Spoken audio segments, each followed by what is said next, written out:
Yo, what's up? Welcome to Kind of Funny Games Daily for Monday, November 23rd, 2020. I'm one of your hosts, Blessing Adeoye Jr. Joining me is Tim motherfucking Geddes. It's a short week, Bless. So we gotta start it off right. We gotta end it right, pretty much simultaneously. So I'm gonna need some energy. I'm gonna need some fun for this. I got Kind the of energy. Funny Games Daily. I got I'll bring the fun. There we go. Tim, Dream team. What you been playing this weekend? That's what I want to start off with. Didn't play much this weekend, honestly. Okay. Thanksgiving, it's a whole thing. A lot of having to like get everything all set up and shit. So yeah, not too much fun had this weekend. Have you touched that Age of Calamity? I have been playing a little bit of the Age of Calamity, and I'm into it. Okay. It's not what I expected. It is more complex than I expected it to be, just based on what I know of Muso's. But it is simpler than it looks, because it looks so much like Breath of the Wild. Yeah. So it's kind of caught in a weird place for me, where I'm enjoying it for sure. I started it last night, and I'm in a similar place of not knowing what to expect, really, because I've never been a Muso person.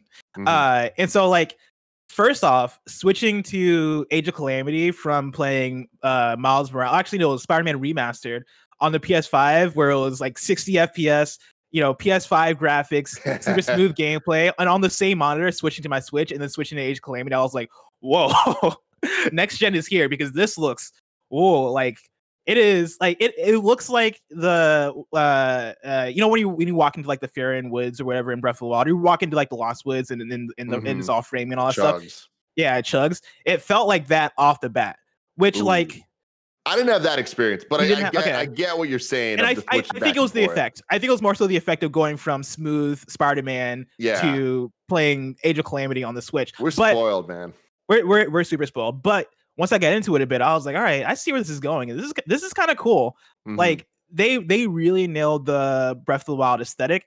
And then also like a lot of the actiony special moves and like different options that you have for different characters. Like it's really exciting. Like it's really hype. Like I'm all about it. Yeah, and that's the thing. I'm gonna stick with it because it's fun. Like there's just moments where it's like, it's what I love about video games. It kind of just feels rewarding to be clicking the buttons. And that's really all you should have to ask for. But oftentimes games aren't fun in that way, right? Like it's like they can nail story, they can nail like the look and all this stuff. But it's like, if it isn't fun to actually do, it's kind of missing the whole point of existing. Oh yeah, no, that's definitely for sure. Now to flip that question around, what is the game you're looking forward to now? What's next on your list? It's Cyberpunk, man. Like Cyberpunk's the rest of my year. I can't wait for it to come. Can't wait to play it. I have my PC ready. Let's go. I feel like we're going to get codes at any moment. It's leaked, apparently. I'm sure we'll talk about that at some point today. Oh, yeah. No, we're going to talk about that. We're going to talk about PS5 being completely sold out. And we're going to talk about more, because this is Kind of Funny Games Daily, each and every weekday at 10 a.m. live right here on twitch.tv/kindoffunnygames. We run you through the nerdy news you need to know about. If you're watching live, you can correct us when we get stuff wrong by going to kindoffunny.com/you're wrong.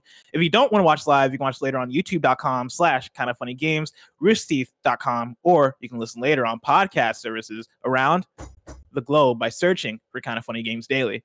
To be a part of the show, at the patreon.com/kindoffunnygames, where bronze members or above get to write in, and silver members or above get the show ad-free with the exclusive daily post show. Housekeeping for you, like Tim said earlier, it's a short week. There's no KFGD on Wednesday, Thursday, and Friday because of Thanksgiving. Tim, do you have any exciting Thanksgiving plans? I know it's a pandemic, and so you probably can't do the what they call it, big supper, grand supper. the big supper, the big supper, grand supper. Last supper is probably what you were thinking about. It's just not a Thanksgiving thing at all. That's a I know it's not a Thanksgiving thing, but when I think of when I think of a dope Thanksgiving, I think of Jesus in the middle, right? Like I think of the big old everyone feast. Just sit on one side. Everybody's sitting on one side. I think of Judas in the back somewhere about to stab some backs, Thanksgiving to me is always my best friend Current's birthday is always November 28th. So it's around Thanksgiving. So Thanksgiving weekend's when we celebrate it. And that's the thing that I've been talking about forever, where it's like our annual kind of boys trip of all getting together, playing video games and stuff. This year, obviously, has to be a little bit smaller of a shindig. But we're looking forward to that.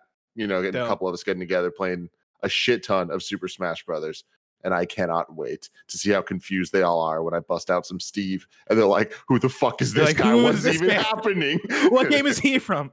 Thank you to our Patreon producers, Tom Bach and Blackjack. Today, brought to you by What the Golf, It's Snow Time, which is available now exclusively on Apple Arcade. But I'll tell you about that later. For now, let's begin with what is and forever will be the Roper Report. It's time for some news. We have 6 stories today. Baker's dozen. Starting with our number 1, Tim Geddes, would it surprise you if I told you that absolutely every PS5 is sold out, according to Sony?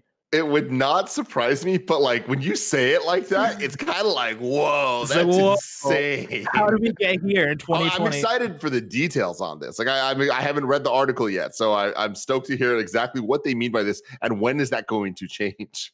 So this is from Sammy Barker at PushSquare. According to boss Jim Ryan, speaking with Russian outlet TASS, quote, absolutely everything is sold, end quote. While there has been a trickle of PS5 stock returning to the retail channel this week, it's gone in minutes. And the executive has revealed that after spending much of the year ensuring there's demand for the machine, now he's focused on getting enough devices into the market to meet demand. Quote, everything is sold. Absolutely everything is sold, he said. I spent much of the last year trying to be sure that we can generate enough demand for the product. And now in terms of my executive bandwidth, I'm now spending a lot more time on trying to increase supply to meet that demand, end quote. We're still waiting for a press release on PS5's initial sales figures, but it looks like the company sold every single console it can manufacture. The challenge it now faces is swiftly getting more units into the supply chain because it looks like the product is poised to be difficult to find for the foreseeable future. So, Tim, not many details there. Basically, Jim Ryan stunting and being like, yeah, man, like my job early in the year was to get demand up. Turns out I succeeded and these things are sold out. And that was basically the whole quote there. And again, not a big surprise here, but I would have liked to see a couple more actual dates of, okay, by January we'll have X amount more in the wild and blah blah blah. But they're obviously not ready to keep going and keep saying all that stuff. I saw it might have been on the Kind of Funny subreddit or another subreddit I follow that went along with this story of somebody posting a picture that Sony accidentally sent them. So Sony sent them their PS5 with an extra DualSense. Oh wow! So like, the box just came with a separate. Yeah, it's an accident. Okay. And then a week later, they got another box that was another PS5 with another DualSense. And they're like, what the fuck? And then Corey Cudney obviously had the disc situation, which I'm surprised we didn't get a follow-up and hear other people have that experience. Because Kevin had that theory of, the disc versus physical of like, they were just like, all right, well, there are less disc-less versions being made. Was it? I don't like giving Greg credit for anything, though. I believe so. I like giving Kevin credit. I like it was Kevin that said it. You deserve the gold star on behalf of Greg's theory. Oh, that makes 8 for this month so far. Is the star system back? Are we doing this again? Davian in the chat says just randomly give me stars. Davian in the chat says my discless arrived from Sony on release, and it wasn't a mistake. That's interesting. You are the first person I've heard about having a discless version. This is garbage. Give me my gold star. Never. Does Greg get gold star? I feel like we need to establish more rules into the gold star. All right. You're asking a lot of questions. I'm going to give you a gold star to just quiet you down. All right. That's not how the system works. Yeah, I just gave. Okay, I'm sorry. I'm going to give Bless a platinum star. I'm going to give Bless a platinum star to stop asking questions. Thank you. Holy shit. Snap! I like platinum, this. dude. Now I understand why Kevin likes these things so much. More than platinum. This is upsetting. I don't like this. I don't like how this. This didn't go the way I thought it was going to go. I like it. Yes, my theory did play out. More people did put on subreddits that they got disc versions when they ordered discless. Really? Oh, there you go. All right, bye. Have a good show. Bye. Bye. I love James Halliday. Pop in. It's fun. Yeah, no, I like this new system we're working with. James Halliday writes into patreon.com/kindoffunnygames, just like you can, and asks, Jim Ryan has claimed that the PlayStation 5 is sold out everywhere, but thousands of players are still trying to get their hands on one. I can see a lower number of early adapters due to less disposable income in the pandemic, or PlayStation having difficulty producing enough consoles, but what do you think this says about PS5's release? Did they produce too few, or was this a deliberate plan based off of the COVID-19 pandemic? Tim, when it comes down to the situation right now that we're in, where no PS5s available, these things are sold out. People want them. They can't get their hands on them. How did we get here? I mean, Corona. Like it's such a simple answer. Did they produce too few? Absolutely. Was that the plan? No way. They're not trying to create some type of false supply and demand thing. Who would do that? They would want to. I mean, Nintendo. Who would do such a thing? Yeah, exactly. Jesus Christ. But they want to get these things. It's all about the install base. Like they're going to want PS5s in as many households as possible so they can sell us games, right? Like that's why the PS4 is still getting games. It's because everyone's looking at it like, well, why wouldn't we put Horizon Forbidden West on this system as well? Miles Morales, why wouldn't we put it when there's an install base of over 100 million, right? Mm-hmm. So they want to get that install base to move over to the next gen as soon as possible. There's just the sheer reality of where we're at right now, that it's harder to produce things, it's harder to get things in store. Every step of the process is more difficult in these times. So there's no way that they did that on purpose. And it definitely was not a deliberate plan based off the pandemic, from the sense of people having less disposable income. Sony doesn't give a shit about that. Mm-hmm. I think it's a combination of a lot of things. The pandemic probably being the biggest one, where I remember earlier in the year reporting on stories about PlayStation 5 production. And I think these are coming out of Bloomberg, right? About PlayStation 5 production and how expensive these things are to produce. And then that leading to less PS5s being produced because they're a higher cost. And so Sony was expecting less people to show up and actually buy them because they're going to be more expensive than the PS4. I think that combined with COVID kind of putting this fog on things in terms of what to anticipate. Because all these stories were coming out, I want to say in like March, April, May-ish, right? In the spring. And that's where things started to go. That's when things started to get crazy in terms of the pandemic and work from home and us starting to realize how this is going to affect things in a wider way. Mm-hmm. And so I could see the situation of Sony going, hey, we're going to produce less PS5s because they're going to be more expensive, and we're not expecting that many people or as many people to show up for the PS5 as the PS4. Then seeing the ramifications of COVID-19 and then going, all right, we might even have even less people showing up because of disposable income, because of the pandemic, et cetera, but then the flip thing happening of, oh shoot, gaming is seeing an uptick. Like where other industries are seeing a decline, like people are showing up and buying video games and playing video games because it's the thing to do. Buying hardware. Yeah. Yeah, the Switch is seeing it's one of its best years ever, right? Like right now. I think that in conjunction with Sony producing less just in general leads to what we have now, right? Where these things are sold out, they're hard to get, and even I'm sure even for Sony, they're probably wondering, hey, how quickly are we going to be able to replenish these things, and how quickly are they going to sell out then? Like I'm sure there's a lot of conversations going on right now in terms of what do we do? Like, how do we continue to capitalize off this? How do we continue to get these things in hands? The thing is, like, take Corona out of this entirely, the same situation would exist. Like, this is just how things are. Every console launch is like this. And if there's an exception, there's always a reason why it's an exception. We can look at it and be like, okay, well, it was the Wii U, you know? Like, when we're talking about these major PlayStation launches, like, there's going to be many, many people that want one that don't have their hands on one at launch, no matter what the situation. When you add the coronavirus on top of it, that's going to make this so much more complicated. But I think that they did a way better job than I expected them to. Again, I've said this a couple times. I can't believe it is 2020 and both the Xbox Series X and PlayStation launched. The major sacrifice that was made was Halo Infinite, which, granted, huge sacrifice, right? That was definitely missing this launch cycle. But besides that, everything hit. Isn't that crazy?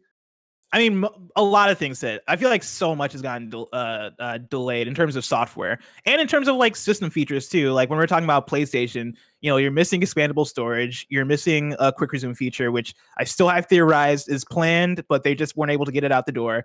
You know, there's still, I mean, if you look online, and this is going to happen regardless, right? But like across both platforms, people are reporting crashes and bugs, and there's the whole rest mode thing that people are scared of because apparently it's crashing systems, and like there's still a lot going wrong that probably could have been bettered if But that's how this works, though, Bless. If it came out next February, there'd be a whole list of other issues that people have that they're complaining about for good reason, valid complaints. But it's just like these things need to come out at some point. And so many people were theorizing that these systems weren't going to hit this year. Because when you think back to as far away ago as June at this point, when they were talking about these systems like in a major way, and we're getting the PS5 blowout, it felt unreal that months later those systems were actually going to be in homes, and they are now.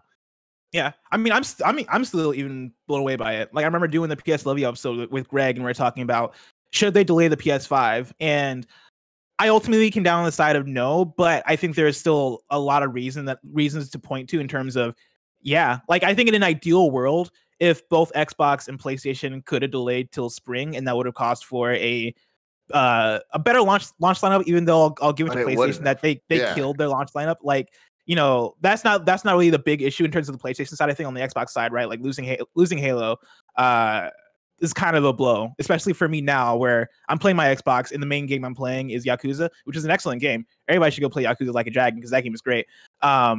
You know, I think there could have been more there. But even when you look at things like system storage, which is the thing I'm going to keep coming back to because I am appalled by there being no expandable system storage available for PlayStation 5. Like that's a thing that could have been remedied, I'm sure, by next spring if they had more time to work on it, if they had more breathing room. And like we'll see, man. Games in general, right? It's actually going to come. Like it's got to be soon. They cannot sit for, I'm going to say, a year with this thing not having expandable storage. I think that would be egregious. And I think they know that. But do they give a fuck? We'll have to wait and see. They got to, because it's ridiculous. But you're right. We'll have to wait and see. Before we move on, though, I want to hear from you. Do you have any predictions in terms of sales figures? Like, do you have a number in mind in terms of PS5s out there? No, because there's too many factors I don't know. Like I wouldn't even know where to begin to put a number out to even start the conversation. Like we know there was a couple million, right? Mm-hmm. I mean, do we know? Like, I remember somewhere that I'm talking about that it was at least 2 million, but this is definitely a kind of funny or wrong thing. I do not have enough information for this to like make a valid assumption. Yeah, I think I remember the number floating when we're talking about like manufactured. I remember the number floating somewhere from like 7 million to like 11 million of PS5 consoles manufactured, and I mean, if they're saying they're all sold out, then we're probably floating around somewhere in there. But like, I don't know. I'm curious to see. I don't have any predictions because like this is my first actual like console launch, paying like full attention to numbers and all these different things. But you know, if we hit, let's say 10 million PS5s by the end of the year out in the wild, then wow, like that's cool. Like that's a pretty wild number.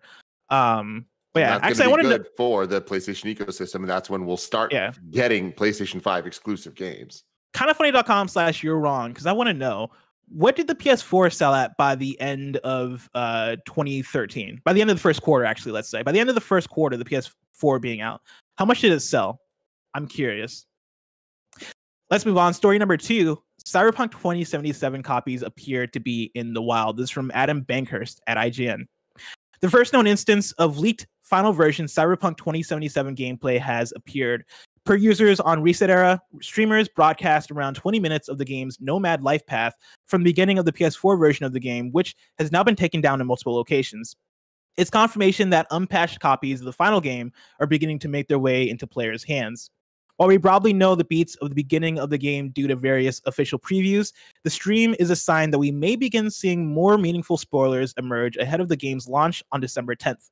After The Last of Us Part 2 leaked, spoilers were frequently set in live stream chats, comment sections, and on Twitter as unsolicited replies.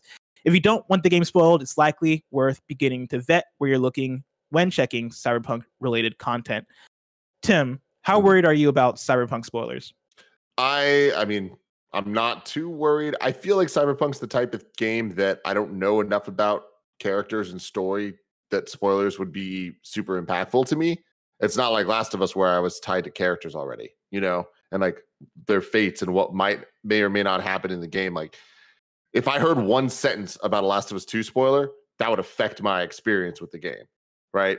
If I hear, like, I can't really imagine things being spoiled for me in Cyberpunk that are going to affect me in that type of way. I prefer not to be spoiled for sure, but you know, like Adam's saying here, it's like you know what to avoid. Yeah. Yeah, this doesn't strike me as dire as The Last of Us Part 2 situation was for the reasons you said. Like, especially looking at a game like Cyberpunk, where it is so choice driven and player driven in terms of how you steer the story and how you make decisions and all that stuff. Like, I don't think there's one sentence, and somebody's going to challenge me and then like DM me or something. But I don't think there's one sentence you can spoil Cyberpunk with. Like, even if it is like a X, Y, and Z die at the end, right? It then becomes the question of like, well, do they have to? And also, who are they? Because I don't know. I don't know these characters. But as a PSA, yeah, stay safe out there, right? Like, be aware of where you're looking. The game is out, or yeah, the game is in at least some people's hands. That said, that means it's near. I'm very excited about it. It's Tim, so close, man. What are your hype? Like, Greg asked me this a while ago, and it made me pause and think a bit. Do you think Cyberpunk could possibly disappoint you at this point? I mean, yeah, definitely. And disappoint me, I think, is less important than disappoint the general public. Because there's so many more people that give a shit about what CD Projekt Red has done and Witcher 3 and all of this stuff that, like, I don't have that legacy. I'm coming in as a newcomer, and I'm looking at this as, if they're ever going to get me with this type of game, Cyberpunk is it. Cyberpunk is dope as hell looking, and everything about it screams my aesthetic, and I'm super, super down to try this. I love that it is the bleeding edge of tech when it comes to ray tracing and all this stuff, and I'm going to play it on PC. Like, I'm excited for this. It's going to be a next-gen experience, right? So all of that I'm looking forward to. I think that there is so much expectation for this game, and there's been so many years of hype. Like, when we first saw the debut trailer for this, I was still at IGN. Like, that's pretty crazy to think about. So with that, yeah, there's definitely a lot of ways this game can let people down if it's not a perfect 10, right? And I don't expect it to be a perfect 10. So disappointed, I think, is a weird thing with this game, where if it's not the best thing ever created, it's going to be a disappointment. But I still think it's going to be a major success. And I don't even think it's going to hit that level. I'm feeling pretty good about how this game's coming together. The delays towards the end, obviously, never sound good. It never feels good, and obviously, there's a lot of political things to go with that as well. But I'm thinking that this game is going to be something extremely special, and I don't think that that's a hot take. Yeah, no, for sure. I'm looking forward to it. The one thing that does bum me out is the next gen versions coming out later and not being there toward launch. And this wasn't the thing that bothered me until I got my hands on the PS5 and actually experienced, like PS5 native games and have understood the difference between how a Miles Morales runs and looks on PS5 versus how it runs and looks on PS4. Like, playing the backwards compatible PS4 version of Cyberpunk still can be fun because it's a game I'm looking forward to, and it's a game that stylistically and genre wise and all these different things, I'm sure it's going to vibe with me because I like that type of game. But I'm scared my experience might be hampered by like playing it and being like, oh, this isn't performance mode. Like, oh man, this doesn't run the way that like all the other PS5 games I've been playing for the last month have been running. Not to say it's going to affect my enjoyment of the game, but that is a thing where I'm like, man, I almost wish they delayed this so they could have like a parity launch, because I'd like to wait to play this game. And part of why it is a bummer for sure. Yeah. Part of me working at Kind of Funny means that I'm gonna play it regardless. But maybe if I wasn't working at Kind of Funny, it'd be one that I'd wait for. But either way, looking forward to it. Cyberpunk is almost here. If I'm being honest with you, I'm scared of this game. Really? Like, I'm scared. I'm so daunted by the size and scope of it all, where I'm just like, I don't know where I'm going to find that time, because I want to put time into this, and I want to like let myself kind of sink in. So we'll see. I'm excited because this seems to be a way tighter experience than you think it is coming out of The Witcher. Because like The Witcher, you hear people talking about putting in like 200, 300 hours into that game. And from what I understand, like this game is probably like a 40-hour experience from front to back, right? And like it's made to be replayable. And so, you're going to have all these different types of experiences replaying it and coming back to it. And I'm sure going and doing side quests and all that stuff is going to extend the time way beyond 40 hours. But the idea of a tightened up CD Projekt Red game, CD Projekt Red deep RPG that you can do what you want, behave how you want, like choose your life path, all that stuff. That sounds very ideal to me in a way that if it was a 200-hour long game to mainline, you know, I'd be like, oh, I don't know how I feel about that. Like, that seems like a big commitment. Like, I like the fact that it seems like it's going to be pared back a bit in terms of that. Yeah. And I've never really played a Western RPG. Really? Like, not this type. Like, I never really played Fallout or any of that stuff. So it's like, I'm a Final Fantasy guy. And if I can put 40 hours into Final Fantasy VII Remake, I can at least give this one a shot. I'm excited to see what you think, because I think if everything goes right, this could be the game that turns Tim Geddes into like a Western RPG fanatic. And that scares me. That could be so cool to happen. But we'll see. We shall see. Story number 3. Speaking of JRPGs, there's a new The World Ends With You game that's been revealed. What the living fuck? Yeah. I can't believe it. This is from Tom Phillips at Eurogamer. Cool. And I have a trailer here, Kevin, for you to play in the background as I read through the story. Cult Square Enix role-playing game The World Ends With You will get a follow-up nearly 14 years later. The original The World Ends With You launched in 2007 on Nintendo DS, though found a new lease of life over a decade later with an enhanced final remix version for the Nintendo Switch in 2018. Square Enix's long-awaited second game, Neo: The World Ends With You, will launch for Nintendo Switch and PS4, yes 4, in summer 2021. Once again, the action will take place in a stylized version of Tokyo's Shibuya district, where a set of fresh and familiar faces will be back to battle for survival. This time around, Shibuya is created in full 3D, but it keeps the original comic book aesthetic. Tim, they bring back The World Ends With You, but they refuse to do anything with Jeff Force Gemini. What's wrong with this world? You know what I mean? No, I don't know what you mean. I don't know what you mean at all. Did you ever play World Ends With You? No, I didn't. I feel like it is a bless ass game, man. Just the whole vibe of it. There's like this hip hop aesthetic to it that I think that you would really, really dig. Having said that, the little I played of the Switch version, just it didn't have the same kind of magic like the remake of the DS one. At least not for me. I think to me, The World Ends With You was very much a time and place situation. And looking at this, I'm shocked it's happening. I'm so stoked for the people that have been like waiting for this for 14 years. I can't say that I'm excited for it. It doesn't look like what I'd be looking for from a 2021 World Ends With You game. But hey, I hope I'm wrong. I look at this and I'm like, all right, cool. This is going to be a solid 7.5. Oh, really? Like, what about it doesn't speak to you? I don't know. It's just like, it looks kind of generic. Like, it doesn't look like it's taking what made World Ends With You necessarily special. Like that, there was like gimmicks associated with it, like being on the DS. Like there was like something that was like, oh, cool. Whereas this just kind of looks like let's put out another one. Like just a game. Yeah. You know, like, all right, cool. You're running around, you're slashing. The boss looks kind of cool. I like that there's a big boss, but again, that's not something that necessarily screams World Ends With You to me.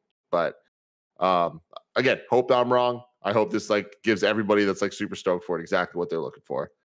Yeah, you're absolutely right that The World Ends With You comes off as like a blessed ass game, because it looks like it's always reminded me of a fusion between like Persona and Jet Set Radio. Mm-hmm. Like it has the vibes of if those two did a fusion dance, which speaks to me. Like I'm very into those things, but it's always been one of those things of like all right, like do I want to put I don't know anything about The World Ends With You outside of the trailers I've seen. And like, it's one of those things of like, do I want to put in time to this thing that looks cool, but also like at this point is old.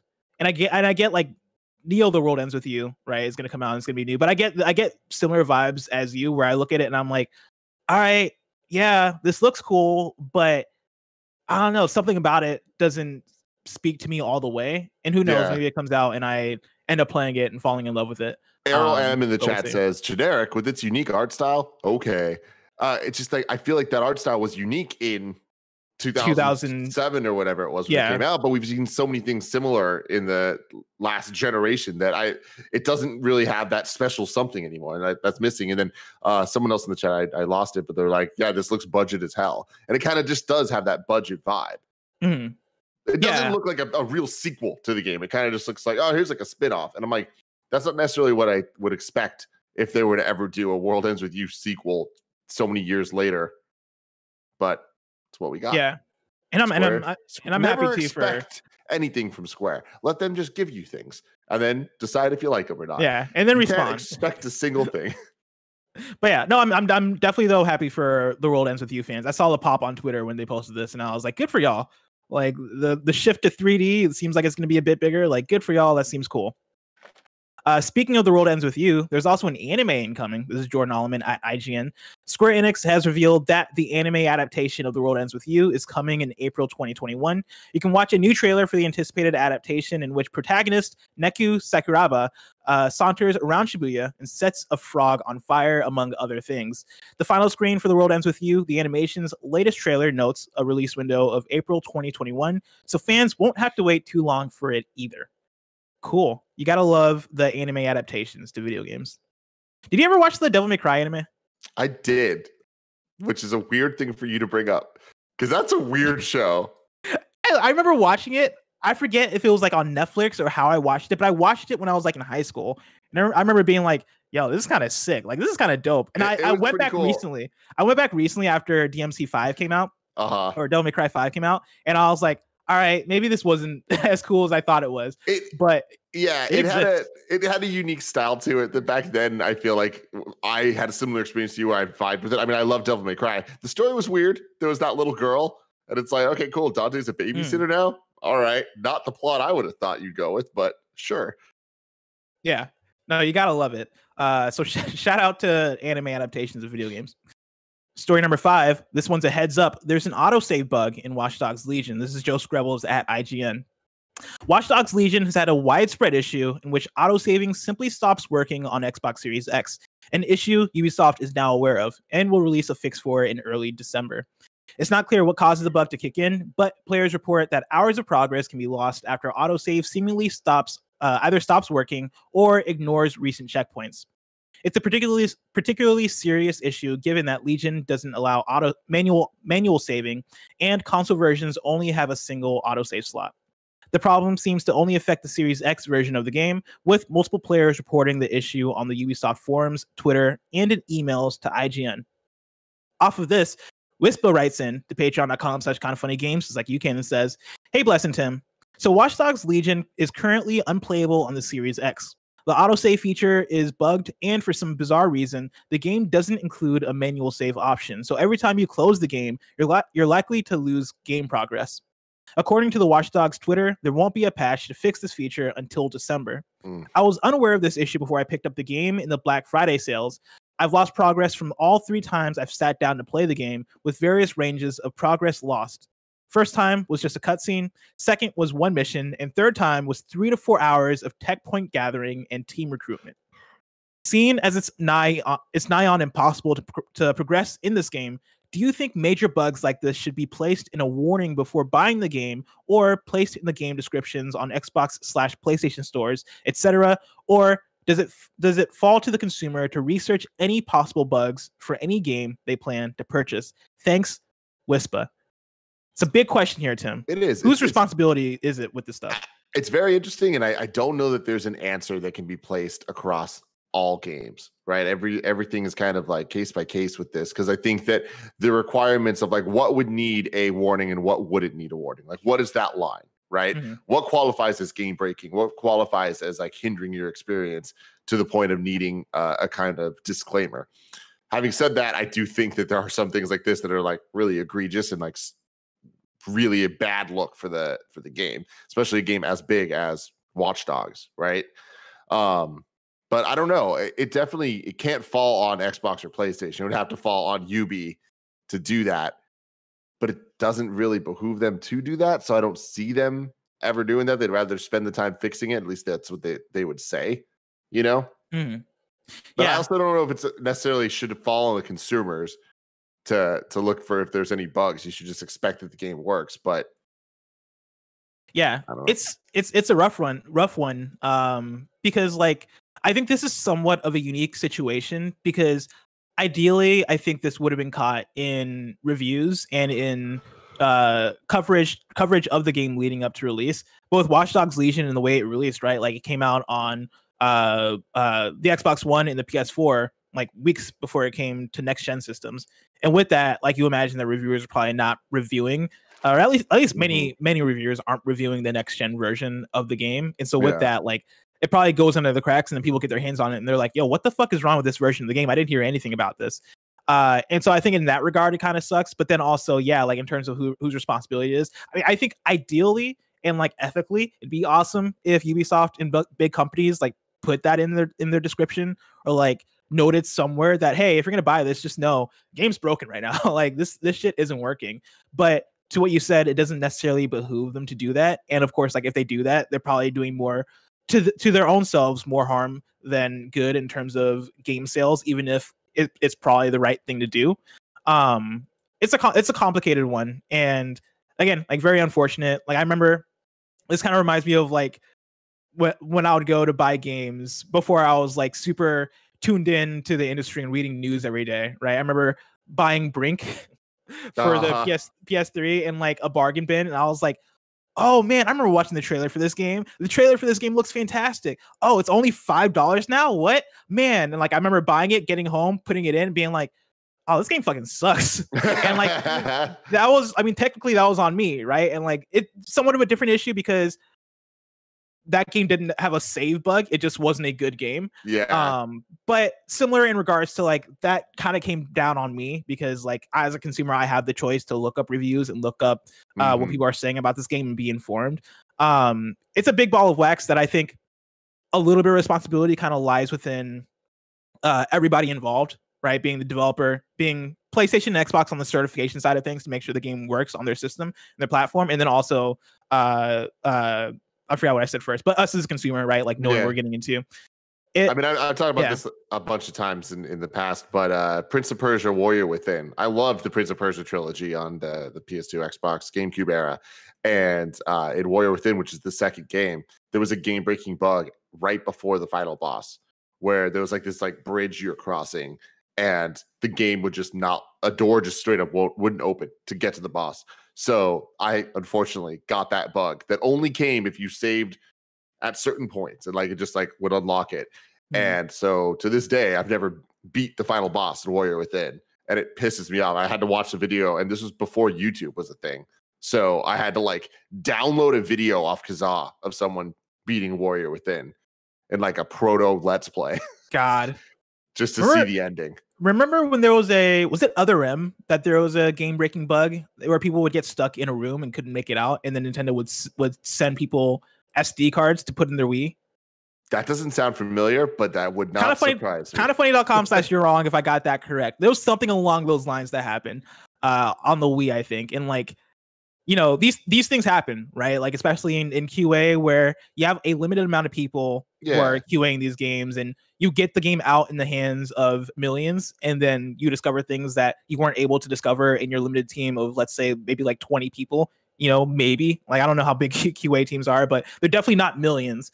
Yeah. And so like these things are bound to happen. Kudos to Ubisoft for at least like acknowledging it and being like, hey, we're going to put out a fix in December. December seems like a long time, but it's also Thanksgiving and there's also a pandemic and there's a lot of things happening. So that's the weird context to this. Is what sucks is December is way too long for this to be acceptable. Like, we're talking an entire week of this game-breaking situation that they're not going to fix, and it's like, okay, but you know, it is the holidays, so there's a lot of things that go into that. Although they're a worldwide company, and a lot of the world doesn't celebrate Thanksgiving, so True. I don't know. I feel like this should be fixed faster than that, especially when they are bringing awareness to it in the way that they are, which is not truly apologizing and say, hey, don't buy this, which I get why they wouldn't want to do. Tim, before we make our way to story number 6, I want to tell people about our sponsor, of course. People can go to patreon.com/kindoffunnygames where they can get the show ad-free. And speaking of ads, this episode of Kind of Funny Games Daily is brought to you by What the Golf, It's Snow Time. Tim, tell us about What the Golf, It's Snow Time. So you can see it here. Here's the deal. Snow time is here, baby. It's a What's the Golf update. Greg Miller loved What's the Golf when it first came out. And he wasn't alone. It won a whole bunch of awards. I also loved What the Golf. Yeah, including it won Best Mobile Game at the GDC Awards 2020 and IGN's Game Awards 2019. So everybody loves this game. It now has this update. It's snow time. The only thing you can count on in this winter-themed Apple Arcade game is constant laughs alongside the goal of golfing just about any object imaginable, including hot dogs, bless. If you ever wanted to golf a hot dog, now is your chance. This features 30 new levels, Snow Scientist, and a limited edition Winter Trophy. What the Golf, It's Snow Time delivers winter-themed comedic gameplay for mobile gamers of all ages. You can get it now exclusively on Apple Arcade. I know a lot of people just got brand new iPhones, and if you did, you get 3 months free of Apple Arcade, so you have no excuse. Go check this out. And if not, you should give it a shot because it is available exclusively on Apple Arcade. What the Golf, It's Snow Time. Something that I really liked about this, Tribant, the developers behind the game, think that hitting things and seeing them fly is by far the most fun part of golf. And I agree. Like, when you think about it that way, there's something nifty about just hitting things and seeing what happens. So anyways, What's the Golf? It's Snow Time. Check it out on Apple Arcade. Yeah, What the Golf is a great time. It's a golfing good time, some would say. Tim, I want to recommend you What the Golf if you haven't tried it out, because there's a lot of references in that game that I think you would appreciate. There's like a lot of deep cuts. There's a lot of deep cuts, like beyond hot dogs. Well, I got my iPhone. I got my Apple Arcade. So let's go. Dude, go for it. Story number 6. Bioware and Ubisoft veterans create Yellow Brick Games. This is Marie Dealessandri at gamesindustry.biz. A group of industry veterans from the likes of Bioware and Ubisoft founded independent studio Yellow Brick Games. Based in Quebec City, Canada, the founding team includes Mike Laidlaw, former creative director of Dragon Age franchise at Bioware, where he spent 14 years of his career. His most recent experience was as creative director at Ubisoft. He's joined by Thomas Giroux, Jeff Skalski, and Frederick St. Laurent B., who collectively have experiences at Ubisoft, Bioware, Electronic Arts, and Activision Blizzard. Yellow Brick Games will be led by Giroux as CEO, with Skalski appointed COO and executive producer, Laidlaw Chief Creative Officer, and St. Laurent B. Game Director. The new studio promised to, quote, further cement the region's leading role in the global entertainment scene when its first original project, which hasn't been revealed, but already has a team of 15 employees. It seems like the team is not solely based in Quebec City, with Frederick St. Laurent B. noting that the rise of remote work has rewritten the rules, giving them opportunities to recruit outside of the city. He, for instance, mentioned Montreal and other countries. Cool. Very cool, man. Yeah, man. Montreal blowing up. It's insane. Oh, I know it's Quebec City, but it's just, I remember last year, it couldn't have been last year. It must have been 2 years ago now.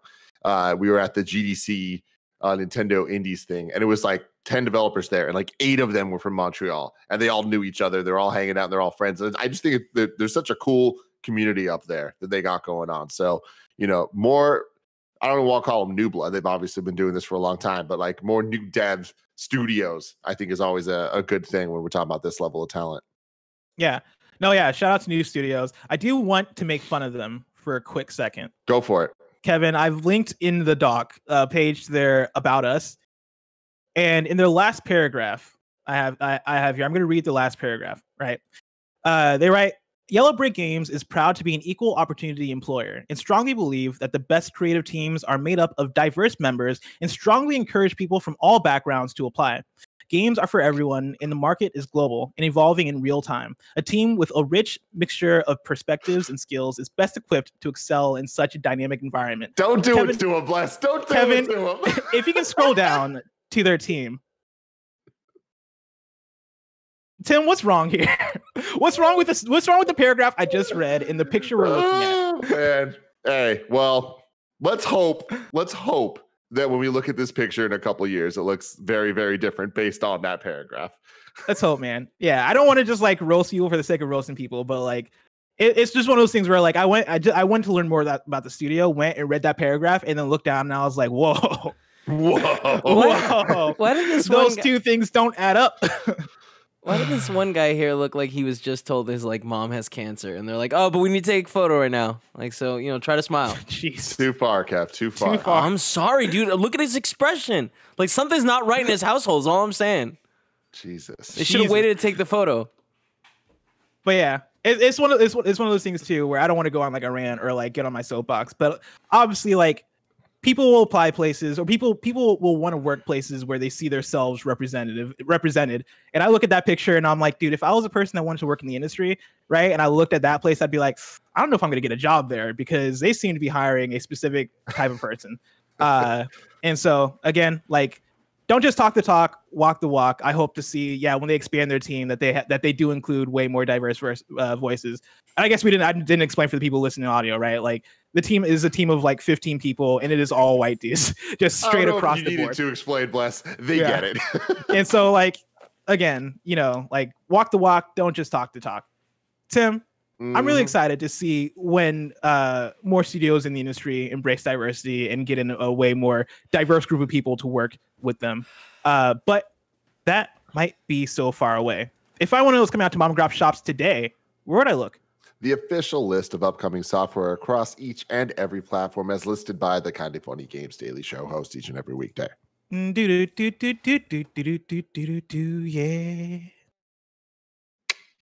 Is Kevin there? Yeah. Kevin, there he is. It was muted. My bad. Oh, gotcha. Out today, we got World of Warcraft Shadowlands for the PC. And that's it. We got some new dates for you, though. Yeah. Defintron is coming to Switch and Steam on December 17th. And then Swords of Gargantua comes to PlayStation VR on December 8th. Now it's time for Reader Mail. You can write it at patreon.com/kindoffunnygames, where you can get your questions read on the show, just like BJ Bernardo did. BJ writes in and says, "Hi, y'all. If Sony decides to just make Game Pass, but with Sony games, what features of Xbox Game Pass would you like to see carry over to Sony's version? Thanks, BJ." BJ then links us to an IGN article that's called PlayStation Seemingly Planning a Response to Xbox Game Pass. It's an article by Joe Skrebels. I'm going to read a little bit of it to give some context. Sony Interactive Entertainment CEO Jim Ryan says there's, quote, news to come on a PlayStation response to Xbox Game Pass, Microsoft's popular subscription-based game service. In an interview with TASS, Ryan was asked about how PlayStation will respond to Game Pass, which has become an increasingly attractive value proposition for Xbox in recent years. While not explaining exactly what the response will be, Ryan did make clear that, quote, there's actually news to come, but just not today. Tim, if PlayStation finally decides to go after Game Pass, outside of just PlayStation Now, because I know PlayStation Now exists, what do you want to see from that? I mean, just copy it exactly, right? Like, in a perfect world, like, what do I want to see from it? Day and date, first-party titles coming to the platform. But, right? like, realistically, though, because that's not going to happen. Do you think that can happen? That's what I said about Xbox, and here we are, right? I know we're still the joke. Oh, we're still waiting for first-party exclusive titles. They're coming. We're getting them, and like we know, even way more are about to come out in the next couple of years. But yeah, when it comes to PlayStation, like I don't know, like what the answer to this even could be. Xbox kind of nailed it. They delivered on the promise. Like with Game Pass having the library that it does, with it offering all of the, I guess, like a more interesting answer would be some type of cool partnerships, a la the EA Play thing or the Disney Plus perks that Xbox has, right? Like I think that it's cool that the Game Pass isn't just the Microsoft thing and the deals they make, but you also get the EA Play, and like it kind of opens up the library that much more.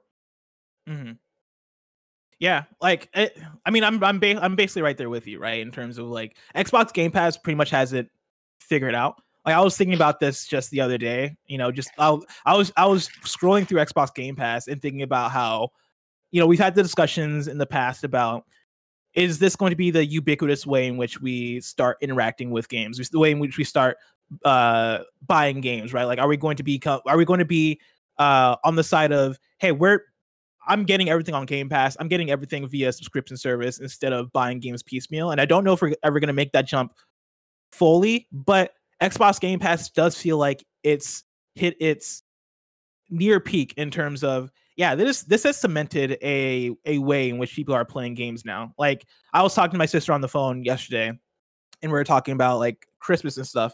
And she has 2 kids, right? My 2 nephews. And I was talking about, hey, I asked her, I was like, hey, if I gave them my Xbox, like, would you be cool with that and stuff, right? And like I was kind of going through the motions in my head of like, yeah, if I get them an Xbox and then get them Xbox Game Pass for a year, my sister won't even have to worry about like games. Period. And then like they can just coast off of that, like off of a bunch of games. And like that's an incredible thing, right? Totally. That for a such service a little works investment. that good.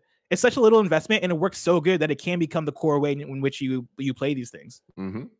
And so yeah, man, it's a beautiful thing, and especially when you look at Xbox with the backwards compatibility and like how vast the library is on Game Pass going through Xbox's history. That's what I'd love to see from PlayStation. Like, and that is equally as like, yeah, not really a chance. We're not going to see that. But how dope would it be if it just worked? Yeah. Now, on the flip side, do you think we'll ever get Nintendo Game Pass? You have it a little bit already. I mean, with NES Online and SNES Online. And those get so much hate and people shit on them all the time, and they are not perfect by a long shot. Why did Donkey Kong Country 2 just get there? Why is Earthbound Why is there still no Earthbound not there? Yeah, there's so many like bizarre choices like that. But it is insane that on my Switch right now I have the collection of NES and SNES games that I do, like all available. Whenever I want to play Super Metroid, it's there, and I don't need to pay another $5 to download it again. You know what I mean? Like, how many times are we going to rebuy all of these games to have the collections? So the offerings are fantastic of what is there. Not to say it's not it's perfect, because it's very clearly not. Yeah. And where's N64? And where's GameCube? You know, Game Boy Advance. It's upsetting because I feel like we use the phrase Nintendo's gonna Nintendo all the time, but like, they're in the ideal spot for that kind of service, right? When we're talking about catalog, and we're talking about back catalog that people would actually go back to and play, right? Like they have that.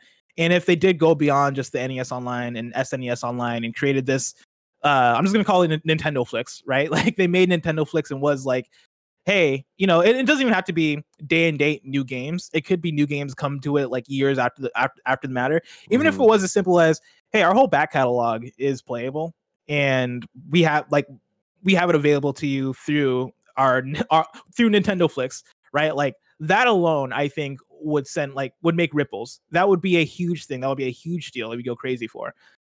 But again, it's interesting. Nintendo. I mean, I'll never forget how disappointed I was when Nintendo announced the pricing of the Switch Online, and it was so low that I was like, well, there goes the dream. Like, there's no way they're going to give us what you're talking about for dollars a year. Like, if you have 7 friends that have a Switch, you can end up getting Switch Online for literally dollars a year.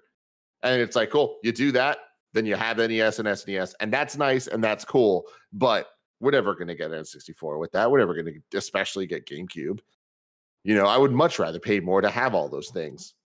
But Nintendo going Nintendo. You think we're going to get N64 Online the way we've gotten NES Online and SNES Online, or do you think the dream's lost? I think that's gone for now. I mean, I do think so. Where we're at right now is we would have got it this year. We would have got it in September had they made the decision to do that, because they usually, you know, announce the new exciting thing to keep you having your Switch Online thing. This year was Mario 35, which, all right, cool. But I can imagine when the Switch Pro comes out, I can see a kind of relaunch of an online system, and I wouldn't be surprised if we do get something more similar to what you're talking about then.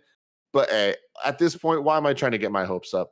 Like, I remember in 2017, we were talking about the Switch launching and like all the ideas and dreams of what that was going to look like. And here we are, with an amazing system. But there's just certain concessions that we just all need to be honest about and understand that Nintendo, they're good at Nintendo. They're good at Nintendo.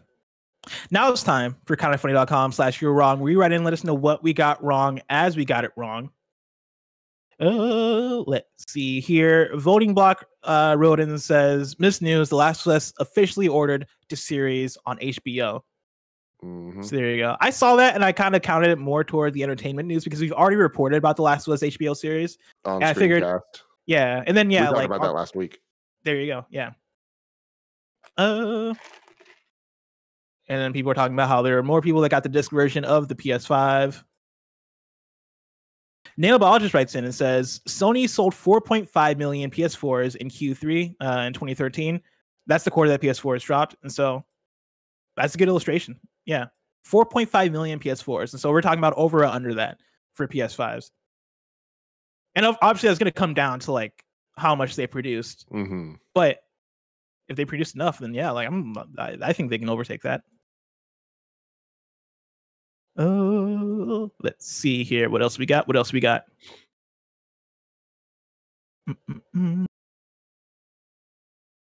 Greg says, bless, you're right. And then he links to the Kotaku article talking about how people were trapped in a room in Metroid Other M, and then Nintendo would have to send them a fix to get them out, to fix their save. Bless, I'm going to read this one from Jared.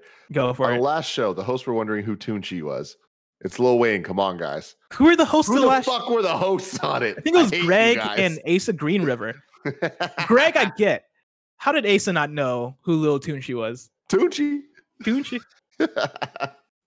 Oh, Lil Wayne. Why does everyone have a second name? You know what I mean? Why not, big dog? It's rap, Kevin. I don't know, man. Everybody has at least like 5 names in rap. Do you know how many different names Kanye has? It's Kanye. It's the Louis Vuitton Don. It's Martin Louis the King Jr. It's Yeezy. It's Yeezus. Yeezy. Yandi. Oh, man. Yandi. God. The eras. Too many eras. Too many napkins. Don't even get me started on how many names Eminem has. Tomorrow's hosts for KFGD look like this. It is me and Greg, and then the rest of the week we have off for Thanksgiving. If you're watching live right now on Twitch, right after this is going to be in review Joker. So get hyped for that. Of course, this has been Kind of Funny Games Daily, each and every weekday live right here on twitch.tv/kindoffunnygames. We run you through the nerdy news you need to know about. We have a Patreon post show for those that are subbed at the silver level of patreon.com/kindoffunnygames. So stick around for that. Otherwise, till next time, Game Daily. Jeff Grubb says, I've only ever been Jeff.